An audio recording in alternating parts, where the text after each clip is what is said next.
Ndugu wageni waalikwa, ninafahamu kwamba Ofisi yetu ya Taifa ya Takwimu inatekeleza mpango mkakati wa pili wa kuboresha, kuimarisha takwimu Tanzania, wenye lengo la kuimarisha mifumo ya takwimu na taarifa za kiutawala kwa ajili ya kutayarisha takwimu kwa gharama nafuu na pia kuwa endelevu. Hivyo nachukua fursa hii kuwakumbusha kuwa utoaji wa takwimu bora iwe msingi muhimu kwetu sote katika kukabiliana na mabadiliko haya. Takwimu ni maisha yetu ya kila siku. Kwa hiyo pale unapokuwa nazo, hakikisha ni sahihi na unazitoa mahala sahihi ili ziweze kutumika kwa usahihi, ziweze kuleta mipango sahihi itakayokuwa na matokeo sahihi. Takwimu oye! Lakini pia nimeelezwa kwamba katika maadhimisho haya mawasilisho yatatolewa, na bahati nzuri mmelipitisha, na tutagusa angalau idadi ya watu, na hasa katika mkoa wa Singida imekuwa kama mfano, na hii itatuonyesha ni namna gani kwa kweli tunaongezeka kwa mwaka na mipango yetu iweze kuendana na kasi la ongezeko la watu.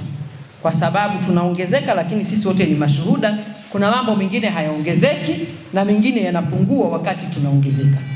Kwa hiyo tuna kila sababu ya kuhakikisha kwamba tuna takwimu sahihi ili mipango yetu iweze kuangalia hali tulizonazo katika dunia, katika nchi, katika mkoa.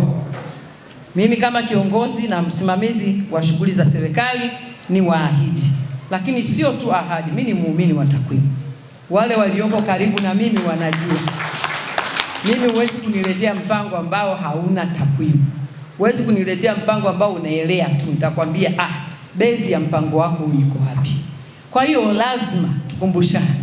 Tunapokuwa tunaandaa mipango yetu, lazima tuangalie takwimu zetu. Tunapokuwa tunaandaa taarifa zetu, lakini lazima tuzitoe kwa namba.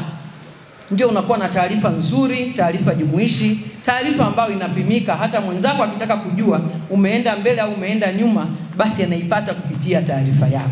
Sije ukasema tu kiwango cha elimu kimepanda katika mkoa. Kimepanda vipi? Umeanalyze takwimu zako vizuri? Ni kweli kimepanda au kimeshuka?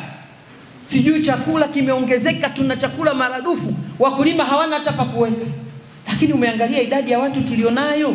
Umeangalia mahitaji yao kwa siku na kwa mwaka? Kwa hiyo takwimu ni maisha yetu ya kila siku. Takwimu ni kila unapokanyaga, unaponyanyua mguu ni takwimu. Hata kutembea lazima ukalkulate kutoka pale mpaka pale. Naweza nikatumia hatua ngapi? Je, niende katika mwondoko upi? Nifike kwa muda ambao nimeambiwa. Si ndio jamani? Lakini hata gari huwa tunaangalia ni speed. Naenda kutoka Dodoma kwenda wapi? Singida. Saa 3 natakiwa nimefika. Kilomita 260. Nitumie kiasi gani cha mwendo hapa ili niweze kufika kwa wakati? Lakini sio mwendo tu. Je, nitakuwa salama? Waendesha pikipiki, bodaboda, bajaji, yani huwa tunatumia namba wakati wote wa maisha yetu. Lakini hata tunapokula mezani huwa tunakula kwa takwimu. Uongo kweli? Tuko 10 hapa, nikiangalia huu gari unatutosha? Nile robo au nile nusu? Wakati mwingine hatusemi, lakini ndio maisha kila siku hayo. Kwa hiyo mimi niseme hongereni sana kwa siku hii. Hii ni siku yetu sote, na napenda niwapongeze sana kwa maandalizi ya kusanyiko hili, na nimalizie kwa kuwashukuru sana kwa kuniita na kuwa mgeni rasmi siku ya leo. Mmeniwezesha kukumbuka kwamba tunaishi katika takwimu, lakini kunikumbusha na siku hii adhimu kabisa ya takwimu.